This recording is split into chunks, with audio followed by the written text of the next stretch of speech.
నా మీడియా మిత్రులకు నా నమస్కారం. గత మనకి 6 రోజుల కింద అంటే 25 అక్టోబర్ 24 తేదీన మనకి ఒక రైతు మనకి బ్యాలెన్స్ ఇవ్వడం వలన మనము మా గుమాస్తా వాళ్ళని వాళ్ళ ఇంటికి పంపించడం జరిగింది. ఇంటికి పంపించిన వెంటనే వాళ్ళ ఇంటి దగ్గర లేరు. రోడ్డుకి వస్తుంటే ఏం చేసాము, మా వాళ్ళు కొద్దిగా రోడ్డు పక్కన ట్రాక్టర్ ఆగింటే రోడ్డు పక్కన నిలబడిన ట్రాక్టర్ పోయి అడిగినారు అన్నమాట. ఏమప్పా మా డబ్బులు కట్టు, ఇంతకుముందు కూడా చాలా సార్లు మీ ఇంటికి తిరిగినాము. తర్వాత వాళ్ళు 2025 ఈ సంవత్సరమే ఫిబ్రవరిలో వాళ్ళ ఇంట్లోనే పెద్దల సమక్షంలోనే మల్లికాన్ రెడ్డి ప్లస్ సుంకన్న అనే వాళ్ళు పెద్దల సమక్షంలోనే మనం మాట్లాడి ఆ సెటిల్మెంట్ కూడా మాట్లాడుకున్నాం. వాళ్ళు ఎంత అమౌంట్ ఇవ్వాలా ఏమి ఇవ్వాలని మాట్లాడిన తర్వాత అప్పుడప్పుడు ఆ పిల్లోడు ఏం చేశాడు, ఆ పెద్దల సమక్షంలో మాట్లాడిన తర్వాత కూడా ఆ పిల్లోడు నెక్స్ట్ కొద్ది రోజులు గాను నాకు నోటీస్ పంపిస్తున్నాడు. అంటే మేము అప్పు ఇవ్వడమే తప్ప, రైతులకి అప్పు ఇవ్వడమే తప్ప చెప్పండి. ఇప్పుడు మేముంటే రైతు ఉంటాడు, రైతు ఉంటే మేముంటాం. ఇప్పుడు ఇద్దరికి ఒకరికొకరికి బాండింగ్. ఇప్పుడు మేమేమో 10 రూపాయల కోసం ఆశపడి ఏదో వ్యాపారం చేసుకుంటాం. ఇప్పుడు మీకు అప్పులు ఇస్తున్నాం మేము.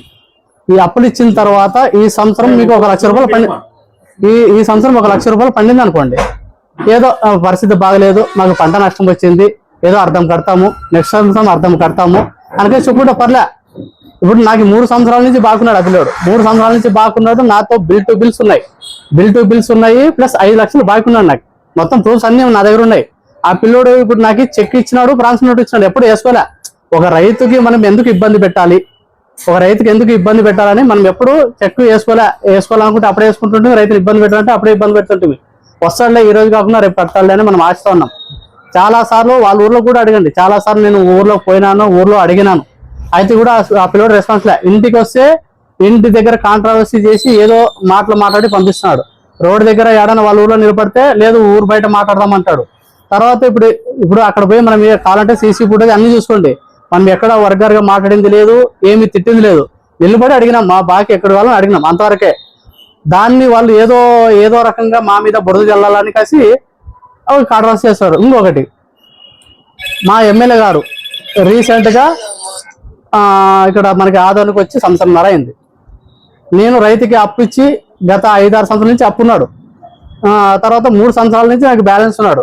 ఈ 3 సంవత్సరాలు కానీ నన్ను ఎమ్మెల్యే గారి పేరు చెప్పి ఏమైనా అప్పించినానా? అప్పిలే కదా. ఇప్పుడు నీ రైతు నేను, ఇప్పుడు నాది వ్యాపారం, అది రాజకీయం. వ్యాపారానికి రాజకీయానికి సంబంధం లేదు.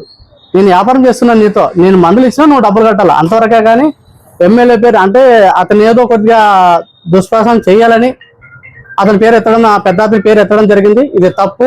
ఎవరో కావాల్సినంగా చేస్తున్నారు ఇదంతా. ఇంకొక విషయం, ఇది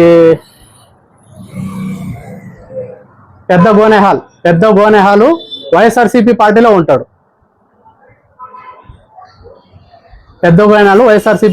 ఉంటాడు. ఆ పిల్లోడు ఇక్కడ నేనేదో ఎమ్మెల్యే గారికి చొరవగా ఉండడం వల్ల దేని వలన ఈ కూటమి ప్రభుత్వాన్ని ఏదన్నా గబ్బు లేపడానికో ఇవన్నీ చేయాలని ఈ కుట్రపూరితంగా మాట్లాడుతున్నారు. ఇంకొక విషయం ఏమంటే, ఇప్పుడు నాకు 5 లక్షలు ఇవ్వాలి ఆ పిల్లోడు 3 సంవత్సరాల నుంచి. తర్వాత పెద్ద హరివాణం శివసాయి ఫర్టిలైజర్స్ అనే మనకి విశ్వనాథ్ రెడ్డి ఉన్నాడు, అతనికి ఒక 3 లక్షలు ఇవ్వాలి. కావాలంటే ఎంక్వైరీ చేసుకోండి, నాతో మొత్తం ప్రూఫ్స్ ఉన్నాయి. తర్వాత సనాఖాన్కి ఎంత ఉన్నాడు మీకు బ్యాలెన్స్? 80,000. మీకు సనాఖాన్కి 80,000 బ్యాలెన్స్ ఉన్నాడు. తర్వాత ఇంకొకటి శ్రీ మాల మల్లేశ్వర అంటే ఎండి హల్లి కొత్తూరు, అతనికి 2,21,450 ఉన్నాడు. తర్వాత దొడ్డంగేరి దానప్ప అని అతనికి ఒక రైతు, మామూలుగా రైతు మనిషి ఆ మనిషితో 23,000 తీసుకున్నాడు. అంటే ఈ పిల్లోడు ఎట్లా చేస్తున్నాడు అంటే, ఈ సంవత్సరం ఇక్కడ వాడుతున్నాడు, ఈ సంవత్సరం మాతో ఇంత బ్యాలెన్స్ పెట్టి వేరే సంవత్సరం వేరే వాళ్ళతో ఇంత వాడుతున్నాడు, వాళ్ళతో బ్యాలెన్స్ పెట్టి ఇంకొకరు వాడుతున్నాడు, ఎట్లా వాడుతున్నాడు అంటే. ఇప్పుడు మేము కంపెనీ నుంచి మనం మందులు ఇచ్చింటాం, ఇప్పుడు మేము కూడా కట్టుకోవాలి కదా. నేను కూడా ఒక సంవత్సరం చెప్పుకుంటాను వాళ్ళకి, పరిస్థితి బాగలేదు, నెక్స్ట్ ఇయర్ కడతాను, ఏదో కంపెనీ చెప్పుకుంటాం. వాళ్ళు కూడా సరైన మాకు కూడా ఇది ఇస్తారు. కానీ 3 సంవత్సరాలు ఎవరు ఆగరు కదా, కంపెనీ ఆగరు కదా. అంటే మేము ఆస్తులు అమ్ముకోవాలన్నా ఏమైనా, ఇప్పుడు ఆల్రెడీ మేము ఆస్తులు కానీ బంగారు కానీ అన్ని బ్యాంకులో తాకట్టు పెట్టేటాం. వీళ్ళు కట్టలేని పరిస్థితుల్లో మనం ఇప్పుడు ఏం అమ్ముకోవాలా? మా పరిస్థితి ఏమి అంటే, మేము రైతులు ఇప్పుడు రైతులకి అప్పు ఇచ్చి కొద్దిగా కట్టండి, మీకు ఇప్పుడు 1 లక్ష రూపాయలు వస్తే 50,000 కట్టండి, మీకు ఏమో నష్టం అయితే 50,000 కట్టండి, నేను మిస్ నెక్స్ట్ కట్టండి అంటాం. వడ్డీ అయితే కూడా సర్లేప వడ్డీ నీకు నష్టమైంది కదా వడ్డీ గిడ్డీ వద్దు అనుకుంటాం. అక్కడికి మనం ఎక్కువ బలవంతం చేయము. అక్కడికి పిల్లోడు మా మీదే ఏదో రాజకీయ కుట్రతోన కొంతమంది ఉన్నారు, అంటే కక్షపూరిత కొంతమంది విలేకరులు, వాళ్ళు కూడా తెలుసుకోవాలా, నిజ నిజాలు తెలుసుకోవాలా. అవతల యువతల రెండు పక్కన పార్టీలు కూర్చోబెట్టుకొని మాట్లాడి నిజ నిజాలు తెలుసుకొని కాసి మనకి ఇచ్చుకోండి, ఇబ్బంది ఏం లేదు. ఒకే పక్క ఏం కాసి ఇవ్వడం అనేది ఎంతవరకు కరెక్ట్? ఇంకొకటి, ఇప్పుడు ఆ పిల్లడో చెప్పినాడు వీడియోలో, ఏం చెప్పినాడు, అప్పు ఉండేది వాస్తవం, నాన్న అప్పు ఇంత వాస్తవం ఉన్నాడు అంటే 3 సంవత్సరాల నుంచి అప్పు ఉండడం వాస్తవమే కదా, మరి కట్టాలి కదా. మరి 3 సంవత్సరాల నుంచి కట్టకుంటే ఎట్లయితుంది? తర్వాత డ్రైవర్ ఉన్నాడు, డ్రైవర్తో డ్రైవర్ లేడు అక్కడ, వాళ్ళ అన్ననే ఉన్నాడు, వాళ్ళ అన్న కడపండి, వాళ్ళ ఓటికి 2 సార్లు చెప్తారు. అంతేనా? నా పేరు Veeresh, Jayalakshmi seeds and traders, Adoni, Koppeta. ఒకటి రైతు అప్పున్నా కూడా మామూలుగా అంటే మీరు కూడా అంటే మీకు కూడా చట్టం ఉంటుంది, వాళ్ళకి చట్టం ఉంటుంది, వాళ్ళు కూడా ఏమైనా చేసుకోవచ్చు, మీరు కూడా చట్టపరంగా పోవచ్చు. కానీ మీరు ఒక రైతుది ట్రాక్టర్ ఆపి తీసుకోవడం అనేది బయట చాలా వేరే రకంగా తీసుకుంటున్నారు. ఇప్పుడు నేను గుమాస్తాలని చాలా సార్లు పంపించాను, ఇంటికి పంపించాను, నేనే పోయినా 2-3 సార్లు పోయినా. పంచాయతీ వాళ్ళ పెద్దల సమక్షంలో ఎవరు జామీన్ ఇచ్చింటారో వాళ్ళ పెద్దల సమక్షంలో నేను కూర్చొని మాట్లాడుకున్నాం. ఆ మాట్లాడుకుంటే కావాలంటే వాళ్ళ ఊర్లో కనుక్కోండి, పోయి ఇంట్లో మాట్లాడి పెద్దల సమక్షంలో మాట్లాడి బయటకు వచ్చిన కొద్ది రోజులకే ఏదో ఇంట్లో వాళ్ళని ఆడవాళ్ళు ఏదో అన్నారని నాకే నోటీస్ పంపించాడు. ఇది కూడా కనుక్కోండి, నాతో కూడా నోటీస్ ఉంది, ఇది కూడా పంపిస్తాడు. అంటే ఇది ఎంతవరకు కరెక్ట్? అంటే అప్పు అడగడానికి పోతే నోటీస్ పంపించి ఎంతవరకు కరెక్ట్ మీరే చెప్పండి. ఇప్పుడు రైతు ఇప్పుడు పొలం ఉంటుంది, పెద్ద ఎకరాలు ఉంటాయి, ఎక్కువ క్యాష్ పెట్టి కొనలేడు, మేము ఏదో 10 రూపాయలు వ్యాపారం కోసం చేస్తాము, వాళ్ళు ఇప్పుడు అప్పు కావాలా, ఇప్పుడు ఏదో ప్రకృతి వైపరీత్యం వల్ల ఏదో కొద్దిగా వాళ్ళు నష్టపోయి ఉంటారు, సరే అర్థం కడతాము, నెక్స్ట్ అర్థం కడతాము, లేదు వడ్డీ గిడ్డ సరే వడ్డీ లేదప్ప అది కూడా వదిలేస్తాం, వడ్డీ లేదంటే అసలుకే లేకపోతే మేము ఎక్కడి నుంచి తెచ్చి కట్టాలా? మా పరిస్థితి ఎవరు ఆలోచిస్తారు చెప్పండి. ఇప్పుడు మేము కూడా లీగల్కి పోతాం, మేము కూడా సబ్ కలెక్టర్ కూడా మేము కూడా ఇస్తాం, అసోసియేషన్ తరఫు నుంచి మేము కూడా సబ్ కలెక్టర్కి పోతాం, కలెక్టర్ దగ్గర పోతాం, ఎస్పీ గారి దగ్గర పోతాం. ఇదంతా మేము కూడా ఆశామాషి వదిలేదు కాదు. అంటే ఈ ఒక్కరైతే మిగతా 9 మంది రైతులు మంచి రైతులు కూడా ఈ పిల్లల నుంచి నేర్చుకుంటారు. ఇప్పుడు ఇన్ని షాపులు నడుస్తున్నాయంటే అర్థం ఏమి? చాలా మంది మంచి రైతులు కూడా ఉన్నారు. ఈ ఒక్క రైతుని చూసి మిగతా వాళ్ళు కూడా ఇబ్బంది పడే పరిస్థితి వస్తుంది. రేపు పొద్దున వేరే డీలర్లు కూడా అప్పి లేకపోతే వాళ్ళ పరిస్థితి ఏమి? మీరే గమనించండి కొద్దిగా. నా పేరు Veeresh, Jayalakshmi seeds and traders, proprietor, Adoni. Shop లో ఆ పిల్లోడు రవి, పై ఇంటి రవి పెద్దగోనియాల ఆయన 2021లో నా దగ్గర కూడా ప్రూఫ్లు ఉన్నాయి, చూసుకోండి. ఇథనాల్ తీసుకోపోయాడు పిల్లోడు, ఏమి లేదు 10,000 అడ్వాన్స్ ఇచ్చి 70,000 ఇథనాల్ తీసుకుపోయాడు. చెక్ ఇచ్చిందా? చెక్ ఎంటీ చెక్ ఇచ్చిందా? 1 వారంలో ఇస్తాను ఇథనాలు అని ఒక 4 నెలలు అడిగినాను ఫోన్ చేసి, ఫోన్ రెస్పాన్స్ లేదు, ఏమీ లేదు. 4 నెలలు అడిగి చాలా అయిన తర్వాత ఏదో మన దురదృష్టం వల్ల ఆ కంపెనీ ఇతనాలు కొంచెము ఏదో సీడ్ కాయలు దానికి జర్మేషన్ ఫాల్ట్ వచ్చింది. జర్మేషన్ ఫాల్ట్ ఏం రాలేదు, పంట బాగా వచ్చింది, దాంట్లో మిక్సింగ్, దానికి పరిష్కారం కూడా కట్టించినాము అందరితో, కంపెనీ వాళ్ళతో. అందరు రైతులకి ఇచ్చినాం పెద్దగోనాల్లో. ఈ పిల్లోడు 1 రూపాయి లేదు. ఆ చెక్ ఇచ్చిన వల్ల మన అంగడిలో వచ్చి మన నాన్న లేనప్పుడు దౌర్జన్యం చేసి, ఇప్పుడు కౌంటర్లో ఏదో సరుకు పెట్టి తింటాం కదా, మన అంగడి రోడ్డు మీద ఎస్విఎఫ్ ఫర్టిలైజర్ ఎదురుగే ఆడ సరుకు కాలువలో పారేసిపోయినాడు. 2.5 ఒక బింద కాలువలో పారేసిపోయినాడు. నేను లేకున్నప్పుడు షాపులో వచ్చి పక్కన షాప్ ఆయన కూడా మీరు పోయి కనుక్కోవచ్చు. అంత దౌర్జన్యం చేసి పాపం ఏదో నష్టం జరిగిందని ఆ చెక్ కూడా వాపస్ ఇచ్చేసినాను. ఇట్లా నా దగ్గర ఎట్లా చెక్ ఇచ్చినాడో ఇంకా వస్తా మీకు నెక్స్ట్ ఎన్ని మంది వచ్చి ఎన్ని అంగళ్ళు మోసపోయినారు. ఇది కాకుండా నేను కాకుండా ఇతను కాకుండా ఇంకా చాలా మంది మోసపోయినారు ఆ పిల్లలతో పాట. వాళ్ళ ఊరోలో వానికి ఫలం ఇచ్చిన ఆయనకి కూడా గుర్తగట్లేదు. ఆయన సరిగా ఊర్లో అందరితో కొట్లాడుకున్నారు. ఆయన క్యారెక్టర్ ఊర్లో పోయి కనుక్కోండి ఆయన క్యారెక్టర్ ఎట్లా అని. ఈయన ఇంటికి పోండి, ఎవరితో నాకు కొట్లాడాడా ఇంతవరకు, ఆయన ఇంటికి పోండి, ఇంటికాడ పక్కన వాళ్ళు చెప్తారు ఆయన గురి నుంచి. అనవసరంగా ఎమ్మెల్యే సార్ పేరు తెచ్చి ఏమి ఇతని వల్ల ఎమ్మెల్యే సార్ పేరు కలిపి ఇతని తోడుగుంటాడు ఎమ్మెల్యే సార్తో. ఆయన వాళ్ళ మీకు ఈయన వాళ్ళ మీకు ఇద్దరు వాళ్ళు మీకు సార్ పేరు తెచ్చి సార్ అనవసరంగా సార్ పేరు నడబరక చేస్తున్నారు. ఇది మనం వ్యాపారం చేసినాం. ఆయన మమ్మల్ని యూజ్ చేసుకున్నాడే, మేము ఆయనతో ఏం సంపాదించలేదు. ఇప్పుడు మనమే చేత వల్ల వడ్డీ కట్టాలి ఈ కంపెనీలకి అంతా. దానివల్ల ఇవి ఇప్పుడు పక్కన మాళ మల్లేశ్వరి ఉన్నాడు, ఇంకా 3-4 షాపులు ఉన్నాయి. ఇంకో కొత్త షాప్ అంట ఈ సంవత్సరం మరి అట్లే చెక్ ఇచ్చి ఇత్తనాలు తీసుకొచ్చాడే, ఆయన పేరు తెలియదు షాప్ ఆయన పేరు, అది కూడా బయటకు వస్తుంది. ఇట్లా ప్రతి అంగడిలో చెక్ ఇస్తాడు, ఇత్తనాలు తీసుకుపోతాడు. చెక్ అని ప్రాంప్ట్ ఉంటాడులే, చెక్ ఇస్తున్నాడు కదా రైతు అని మేము నమ్మి ఇస్తాము, మోసపోతాం. ఇప్పుడు గట్టిగా అడిగిన వాడు ఈయన మీద బ్లేమ్ చేస్తున్నారు. ధన్యవాదాలు. ఇంతమందికి ఇట్లా మోసం చేసినారని మీరు చెప్పినారు, డబ్బు విషయంలో కానీ తీసుకొని ఇవ్వలేదని. మళ్ళీ ఈయన పైన ఎందుకు మీరు ఇన్ని రోజులు చర్యలు తీసుకోలేదు చట్టపరంగా? సార్ ఇప్పుడు రైతుకి గవర్నమెంట్ సపోర్ట్ ఉంది. ఒకటి ఏదైనా మనము బలవంతంగా చేస్తే వాళ్ళ ఊర్లోనే మొన్న అప్పు ఎక్కువ 2 పిల్లలు ఏదో ఒక మందు తాగి హాస్పిటల్లో అడ్మిట్ ఉంటారు. 3 ఏళ్ళ పంటలు బాగా వచ్చినాయి, మిరప పంటలు రేటు లేకపోయా. దానివల్ల వాళ్ళ నష్టం 20 ఎకరాలు 30 ఎకరాలు వేసిన రైతులు ఉన్నారు. నాకు కూడా వీళ్ళు కాదు వేరే వాళ్ళు కూడా ఉన్నారు, రాకున్నట్లు ఉన్నారు. ఫోన్ చేస్తే వస్తాము కడతామంటున్నారు, ఏసీలో పెట్టినారు వాళ్ళు కూడా. రేటు వాళ్ళు ఏం చేస్తాం, రైతు చెప్పుకుంటున్నారు వస్తాము కడతాము అని. ఇప్పుడు మాము కూడా బలవంతంగా చేసేలేము కదా, మాము వాళ్ళని పంట పండించింటాం, వాళ్ళకి బాగా చేసింటాం. మన చేత వల్ల వాళ్ళకి చట్టము అది అంత చేస్తే కూడా వాళ్ళు కూడా ఓపేలేదు, మేము మా మనసు కూడా ఓపేలేదు. మనము చిన్న మొక్క నుంచి పెద్ద కాయలు వచ్చే వరకు మందులు ఇస్తాం సార్. రైతులు పోయి కనుకోండి, వాళ్ళ ఊర్లోనే పోయి కనుకోండి. పంటని స్టార్టింగ్ నుంచి లాస్ట్ వరకు మందులు ఇస్తాం, వాళ్ళకి పంట పండిస్తాం. ఆయన పండితే ఆయన రైతు బాగుంటే మనం అంగడోళ్ళు బాగుంటాం. రైతే మోసగాడు. ప్రతి ఒక్క రైతు మోసం చేసేలేడు.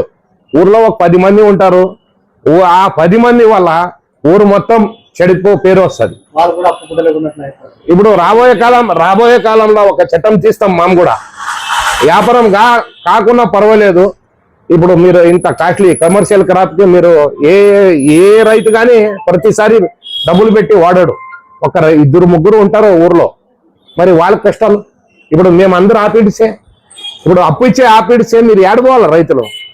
దానివల్ల ప్రతి ఒక్క రైతుతో నా హృదయపూర్వక కోరిక, ఏ అంగడిలో వాడినారా ఆ అంగడి పోయి దయచేసి వాళ్ళు ఏ కష్టాల్లో ఉంటారో, వాళ్ళు ఎట్లా తెచ్చింటారో డబ్బులు, దయచేసి మీరు మీ సరుకు అమ్మిన తర్వాత వాళ్ళకి కట్టి మీరు మరి ఇంకొకసారి మీరు అప్పు పుట్టించేకి చాలా బాగుంటది. రైతు అప్పు కడితేనే కదా మేము కూడా కంపెనీకి అప్పు కట్టే. చాలా వాళ్ళకి కూడా ఎట్లా కష్టాలు ఉంటాయి, మనకు కూడా చాలా కష్టాలు ఉంటాయి అంగళ్ళోళ్ళకి. నా పేరు Syed Asghar Ali, shop Sanakhan seeds and pesticides Adoni. Media మిత్రులకి నమస్కారం. మాకు రైతులకు ఒక అన్నదమ్ముల అనుబంధం ఉంటుంది. ఎందుకంటే వాళ్ళు లేకపోతే మనం లేదు, మనం లేకపోతే వాళ్ళు లేదు. మాకు కంపెనీకి డీలర్కి అనుబంధం కూడా అట్లే ఉంటుంది. కంపెనీ లేకపోతే మేము లేము, మేము లేకపోతే కంపెనీ లేదు. ఇప్పుడు కంపెనీ వాళ్ళు మాకు ఇస్తే మేము కూడా రైతులకి మేము అప్పు ఇస్తున్నాం. అప్పు ఇవ్వకపోతే మనకు ఇబ్బంది. అప్పు అంటే మనం ఫార్మర్ ఇంటికి పోయి అడిగి ఇవ్వడం లేదు. మేము కూడా వాళ్ళవి మా ప్రాబ్లం ఉందప్ప అప్పు ఇవ్వమంటే అప్పు ఇచ్చాము తప్ప అది కూడా 4 ఎంక్వైరీ చేసి ఇచ్చింటాము. వాళ్ళు కూడా అర్థం చేసుకుని వాళ్ళు కూడా ఏమి అడుగుతారో అదే మందు మా దగ్గర లేకుంటే కూడా వేరే దగ్గర డబ్బులు పెట్టి తెచ్చి ఇస్తాం. ఎందుకంటే అది అవసరం కాబట్టి వాళ్ళకి అంత హెల్ప్ చేస్తాం. వాళ్ళ దగ్గర నుంచి మన దగ్గర ఏముండవు, ఒక పేపర్లో సైన్ చేసి తప్ప వాళ్ళు ఏం ఆస్తులు ఏమి ఒత్తి పెట్టుకోము, వాళ్ళ దగ్గర ఏం చెక్ ఏం తీసుకోము, వాళ్ళ దగ్గర ఏం తీసుకోకుండా ఒక నమ్మకంతోనే చేస్తాం. అంతే తప్ప ఎప్పుడు వాళ్ళ దగ్గర ఏదో ప్రాంతం రోడ్ రాపించుకున్నాము, ఏదో పొలం ఒత్తి పెట్టుకున్నాము, ఏదో కోర్టు కేసాము, ఎక్కడ లేదు. మేము ఎక్కడ దాని జోలికి పోవడం లేదు. మేము ఎంతసేపు అన్నా కానీ రైతుల రైతుల కోసమే మేము బాగుండాలి. వాళ్ళ కోసమే మనం మంచి కంపెనీస్ మంచి వాళ్ళు అడిగిన మంచి కంపెనీస్ కూడా మనం డబ్బులు పెట్టి తెచ్చిచ్చి వాళ్ళకి చేస్తాం వాళ్ళు అడిగినప్పుడు. ఇప్పుడు ప్రాబ్లం ఎక్కడ వచ్చిందంటే 3 years నుంచి చిల్లీస్ రేట్ లేక ఆ రైతులు దెబ్బతిన్నారు. ఆ రైతుల నుంచి డీలర్ దెబ్బతిన్నాం. ఒక్కొక్క డీలరు ₹1,00,00,000 పైన 2 కోట్ల వరకు అప్పులో మునిగిపోయినాం. ఇప్పుడు రైతులు ఏమంటారు, ఆయన 40,000 ఉంటుంది, 1,00,000 ఉంటుంది, ఆయన ఏదో తట్టుకుంటాడు, నేను అడుగుతాను ఆయన తట్టుకుంటాడు. మాకు అట్లా కాదు. కంపెనీ వాళ్ళు మేము కట్టకపోతే మాకు నోటీసులు పంపిస్తారు. మేము కోర్టు చుట్టూ మేము తిరగాల్సి వస్తుంది. మేమైతే తప్పు చేసింది అంటే ఏం లేదు, డీలర్ తప్పు చేసింది ఏం లేదు. ఏం తప్పు చేసినట్లా రైతుల్ని రైతులు అడిగితే మేము వాళ్ళకి అప్పిప్పించిన దానికి మేము ఇవన్నీ అనుభవించాలి. మాకు కూడా రైతులకి ఎట్లా కుటుంబాలు ఉంటాయో మాకు కూడా డీలర్ కూడా మాకు కూడా అట్లే కుటుంబాలు ఉంటాయి. అందుకే దయచేసి రైతుల్ని ఒక రిక్వెస్ట్ అడుగుతున్నాను, మీకు మేము ఇంటికి వచ్చి ఇచ్చిందంటూ లేదు. మీరు వస్తే మీ అవసరాల కోసం మేము అప్పిచ్చాం మీకు. దయచేసి మా డబ్బులు ఏముండే మా అప్పు వచ్చి తిరిగి తెచ్చి కడితే ఆ రిలేషన్ అనేది అట్లే కంటిన్యూ అవుతుంది. మాకు కూడా కంపెనీ నుంచి ఆ రిలేషన్ అట్లే ఉంటుంది. దయవుంచి మీకు నమస్కారం చేసి చెప్తున్నాను. డీలర్లు చాలా మంది లోపల కుమిలి నలిగిపోతున్నారు. ఎందుకంటే 3 years నుంచి చాలా డ్యామేజ్ అయిపోయినాం. మీరు అనుకున్నంత మేము ఏదో ఇక్కడ కూర్చొని ఏదో తెల్ల షర్ట్ వేసుకొచ్చి కూర్చుంటే ఏదో మనము ఏదో ఇది ఉన్నట్లు ఫీల్ కాదు. లోపల రాత్రి నిద్ర రాదు. ఇంట్లో వాళ్ళు ఎందుకంత టెన్షన్ పడుతుంటే డబ్బులు రావడం లేదు. ఇతర కంపెనీ ప్రెజర్ ఎక్కువైపోయింది. తర్వాత మనం ఏదో ఇప్పుడు కంపెనీ కట్టింటాం, ఇంకా తక్కువ వస్తుంది. 1-2 కోట్లు ఇప్పుడు ఇచ్చింటాం. ఒక ఫార్మర్కి ఆల్రెడీ 1,00,000-2 లక్షలు అప్పించింటాం. ఆయన ఇంకా మందు కొట్టారంటే ఆయన ఇప్పుడు ఆపలేము. ఆయన మిడిల్ ఆపితే అది కూడా అని అంటాడు. మేము ఎప్పుడైతే స్టార్టింగ్ నర్సరీ స్టేజ్ నుంచి మొత్తం పంట అయ్యేంత వరకు మేము అప్పిస్తాం వాళ్ళకి. అది ఎక్కడైతే ఎంతవరకు ఇస్తారు కంపెనీ అంతవరకు ఇచ్చి వాళ్ళు 30 days 60-90 days ఆపేస్తారు వాళ్ళు. వాళ్ళకి మనం అప్పు కట్టాలంటే ఏం చేయాలి, మన ఇంట్లో బంగారమో లేకుంటే మన ల్యాండ్ మన ఏదో ప్రాపర్టీస్ వచ్చి పెట్టి మేము అప్పు తెచ్చి మేము మళ్ళీ ఫార్మర్స్కి అప్పు కింద ఇస్తాం. కానీ ఫార్మరు ఒకేసారి నువ్వు మేలో స్టార్ట్ చేసిన అప్పు ఒకేసారి మార్చి వరకు వాడతాడు. మేము పంట వచ్చిన తర్వాత తెచ్చి కట్టండి అని అడుగుతాం తప్ప వాళ్ళు ఇంతవరకు దౌర్జన్యం చేసింది ఏం లేదు. దయచేసి రైతులు కూడా మా డీలర్ పరిస్థితి అర్థం చేసుకుని మా అప్పు మాకు తిరిగి చెల్లించి మాకు సహకరించగా కోరుతున్నాం. ఇట్లు Adoni division agriculture president Adoni. మిత్రులకి నమస్తే. రైతుల నుంచి మనకి దాదాపుగా నాకు 3.5 కోట్లు డబ్బులు వచ్చేది ఉంది. రైతులు మంచివాళ్ళే, కానీ ఒకరే చెడ్డోడు ఉంటాడు. ఒక నుంచి అందరికీ చెడుగు వస్తుంది. ప్రతి రైతు కూడా 1,00,000, 2 లక్షలు, 5 లక్షల వరకు వాడుతున్నారు. వాళ్ళకి ఇవ్వాలంటే మరీ ఇవ్వలేం. దాదాపుగా నాకు 3.5 కోట్లు డబ్బులు రావాలి. నా ఆస్తులు అమ్మలో కూడా 3.5 కోట్లు లేదు. దాదాపుగా కంపెనీకి దాదాపు ₹1,00,00,000 కట్టేది ఉంది. ₹1,00,00,000 ఆస్తి కూడా మన దగ్గర లేదు. ఇల్లు కట్టినామంటే ఇల్లు మీద తాకట్టు పెట్టి ఆల్రెడీ లోన్లు ఇచ్చింటాం. కంపెనీకి మళ్ళీ కట్టలేకపోతున్నాం. దీని గురించి కొద్దిగా ఆలోచించి రైతులు 1 సంవత్సరం లాస్ అయినా సంవత్సరం సగం కట్టండి అని చెప్తున్నాం. మొత్తం వద్దు, ఈ సంవత్సరం లాస్ వచ్చిందంటే సగం కట్టండి, వచ్చే సంవత్సరం సగం కట్టండి అని అడుగుతున్నాం. మొత్తం ఒకేసారి కట్టాలని ఎప్పుడు కూడా దౌర్జన్యం చేసింది లేదు. రైతులు వచ్చి అడిగితే తప్ప మిచ్చం దాన్ని మేము కానీ వాళ్ళ ఇంటికి పోయి ఎప్పుడైతే ఇవ్వలేదు. వాళ్ళు వచ్చి 1 రోజు కాదు 3 రోజులు అంగడి దగ్గర వచ్చి కూర్చొని తీసుకెళ్ళి ఉంటారు. మళ్ళీ కంపెనీ కావాలంటారు. కంపెనీ వచ్చేసి 90 days టైం ఇస్తుంది, 90 రోజులే టైం ఇస్తుంది. మేము వీళ్ళకి దాదాపుగా 2 సంవత్సరాలు 3 సంవత్సరాలు టైం ఇస్తున్నాం. కంపెనీ మనకి వడ్డేసి కూడా వసూలు చేస్తారు. మేము రైతుల దగ్గర ఎలాంటి ఆధారాలు లేకుండా ఇచ్చింటాం. రైతులు మేము బాగా బాండింగ్ ఉంటుంది రైతులకి మన షాపులోకి. షాప్ పేరు బిఎస్ ఎంటర్ప్రైజ్ బదినాలమంది. బడేస్తాము నా పేరు. నమస్కారాలు. నా పేరు వీర్శెట్టి, భవానీ ట్రేడర్స్ ఆదోని. నేను గత 11 సంవత్సరాలు వ్యాపారం చేస్తాను. నేను చాలా మంది రైతులు నమ్మకం పైన వ్యాపారం చేస్తాను. రైతులు చాలా మంది మంచి వాళ్ళు ఉన్నారు, చెడ్డ వాళ్ళు ఉన్నారు. మంచి వాళ్ళు ఉండడం వల్లనే ఈ రోజు మన వ్యాపారం జరుగుతూ ఉంది. దానివల్ల ఎట్లా అంటే ఇప్పుడు వీళ్ళు మంచి వాళ్ళ వల్ల వ్యాపారం చేస్తే చెడ్డ వాళ్ళు ఎక్కువైపోయారు. ఇప్పుడు ఎట్లా అంటే మన డబ్బులు తీసుకుపోవడము, వాళ్ళు నమ్మకస్తులు తగ్గిపోయింది. ఇప్పుడు ఎట్లా అంటే వాళ్ళు చాలా వరకు ఇబ్బంది పెడతా ఉన్నారు రైతులు. మన డబ్బులు వాడడము, వాళ్ళకి అవసరమైనప్పుడు డబ్బులు ఇస్తాము, వాళ్ళకి అవసరం పెళ్లికైనా డబ్బులు ఇస్తాము, ప్రతి అవసరానికి మనం డబ్బులు ఇస్తాము. డబ్బు పరంగా కానీ మనకు సరుకు పరంగా కానీ ఏ పరంగా వాళ్ళకి డబ్బులు ఇస్తాము, అన్ని రకాలుగా ఇస్తాము. కానీ రైతులు ఏమంటారంటే వాళ్ళ అవసరం యూజ్ చేసుకున్న తర్వాత డబ్బులు అప్పుడు ఇస్తాము ఇప్పుడు ఇస్తామని మాకు ఇబ్బంది పెడుతున్నాం. వాళ్ళపైన మేము గిట్ట చెక్ బౌన్స్ కేసు కానీ అవి పెట్టాలని ఉన్నాం ఆల్రెడీ. మేము కూడా దాని ప్రకారం పోతాము అని కూర్చున్నాం అంతే. షాప్ పేరు వచ్చేసి శ్రీ మాలమల్లేశ్వర ఫర్టిలైజర్స్ కొత్తూరు అనమాట, MDL. ఇప్పుడు ఈయన బోయర్ అభి అని ఉన్నాడు కదా, ఆయన మాకు దాదాపు 2,20,000 బ్యాలెన్స్ ఉన్నాడు. ఆయన పెద్ద గోవనాలు బోయే రవి అనేసి. మనము 2 years బ్యాక్ ఇచ్చినాం అనమాట సార్ ఈ అప్పు. లాస్ట్ ఇయర్ నుంచి అడుగుతూనే ఉన్నాము, కానీ ఆయన పంట వచ్చిన తర్వాత కూడా మామూలు పత్తి వచ్చినప్పుడు ఇస్తాను, మిరప వచ్చినప్పుడు ఇస్తాను అని అట్లా చెప్పుకుంటూనే దొబ్బుతున్నాడు అనమాట.